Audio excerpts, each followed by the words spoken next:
If you are wondering if we have Face ID available on Google Pixel 11, then the answer is partially yes.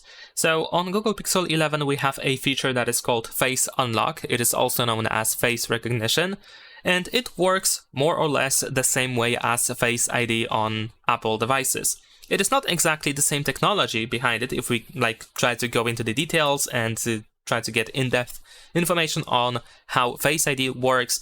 Then yes, Face ID is slightly more advanced compared to Face Unlock, but still it serves exactly the same purpose. So if you want to set it up, you just have to go to settings in your phone, then you can proceed to security and privacy, and then in here we can find device unlock, and here we can tap on face, enter your screen lock password, and you will begin the setup. And once it is enabled, once you, for example, go to the lock screen, you should be able to see this highlighted front camera, which means that you can use Face Unlock to unlock your phone. And that's pretty much it. Leave a like and subscribe.